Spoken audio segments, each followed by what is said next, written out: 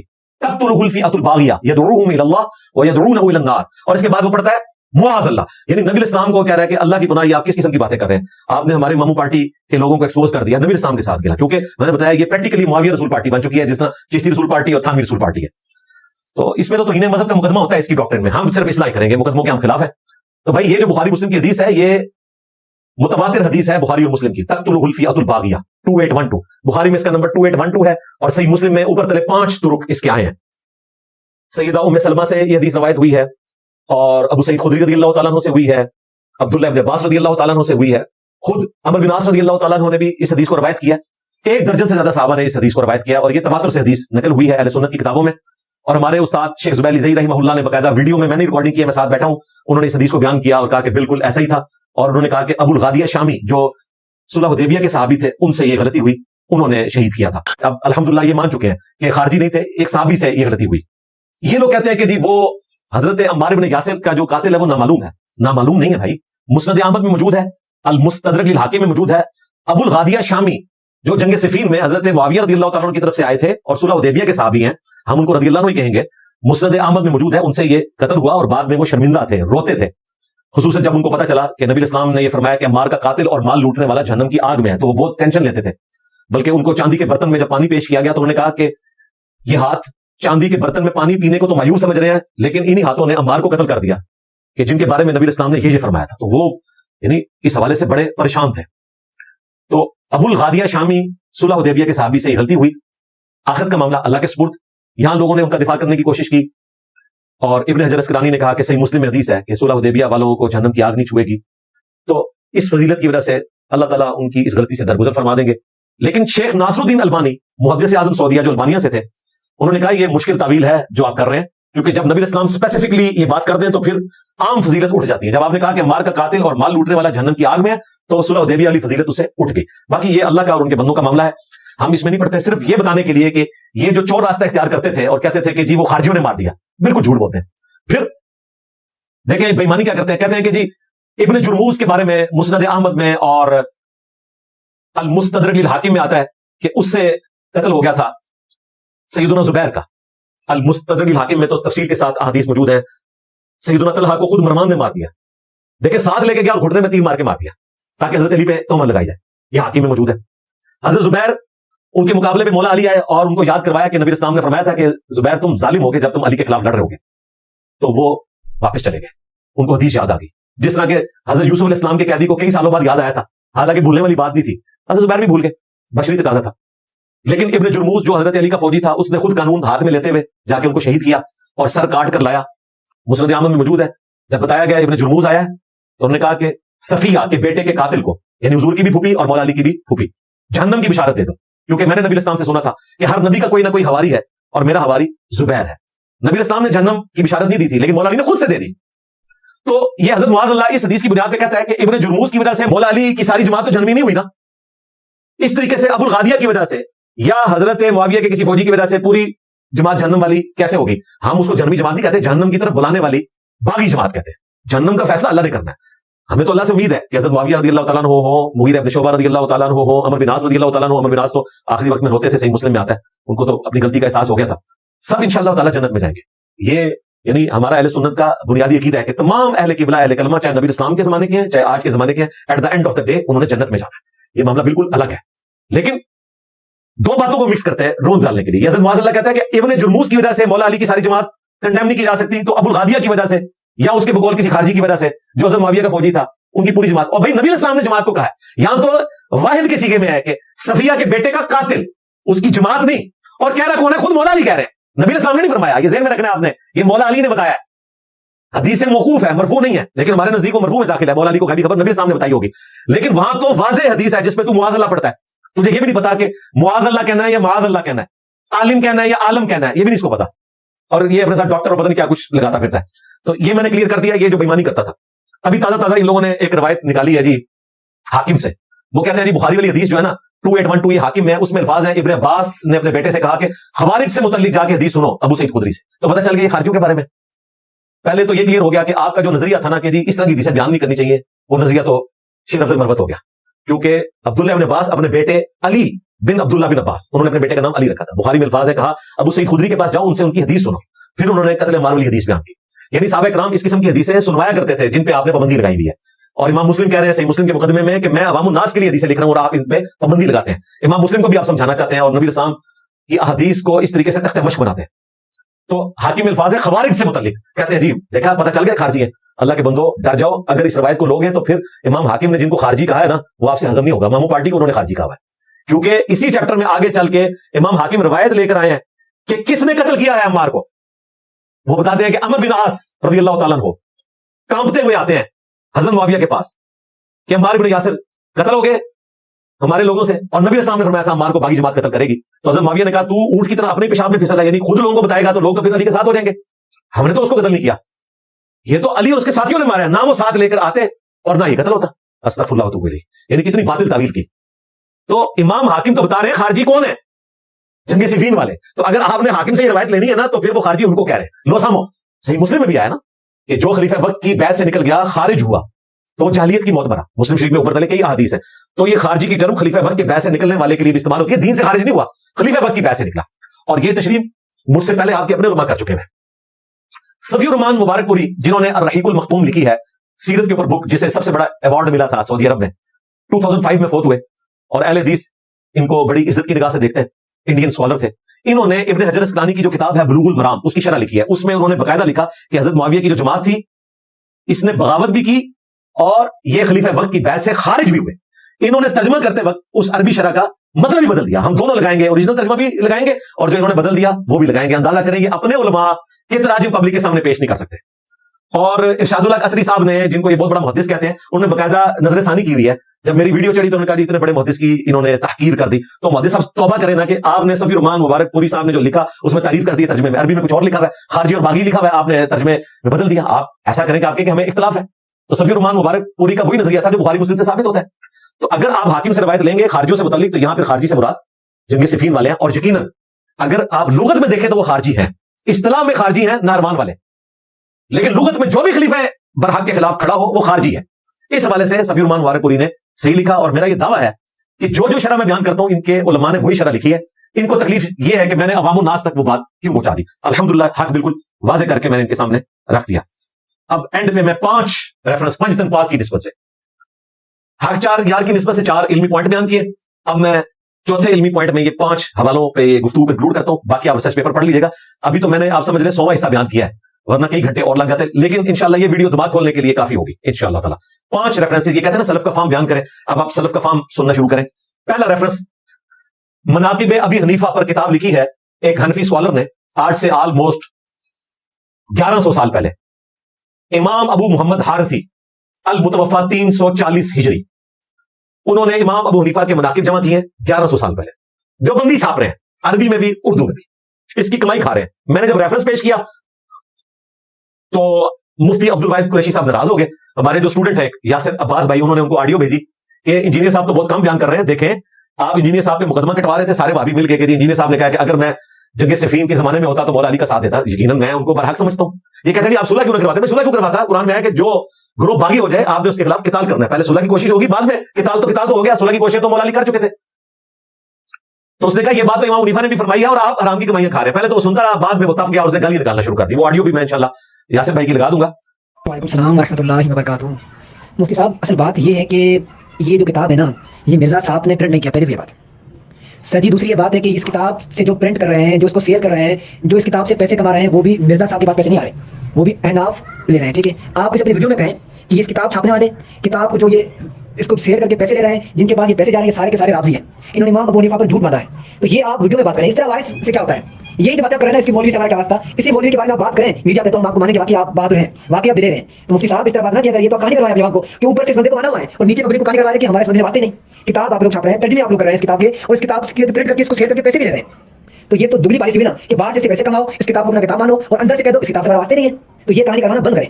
مفتی صاحب یہ جملے آپ نے وائس کر کے سوائے کو بھیجے نا, یہی جملے آپ ہمیں بتائیں ویڈیو میں کہ میرا اس کتاب لکھنے والے سے کوئی تعلق نہیں, اور جو اس کتاب کو جس نے لکھا وہ رابضی, اس کے بعد جس نے یہ کتاب لکھا جس نے امام ابو حنیفہ کی طرف جھوٹ منسوخ کیا وہ یعنی بدگمان شخص. یہ الفاظ آپ استعمال کریں جو مرزا صاحب کے بارے میں الفاظ استعمال کرتے ہیں نا, وہی الفاظ آپ اس مولوی کے بارے میں استعمال کریں ویڈیو میں, تو پھر ہم دیکھتے ہیں کہ آپ کا کیا اشر کرتے ہیں علماء دیوبند. ٹھیک ہے.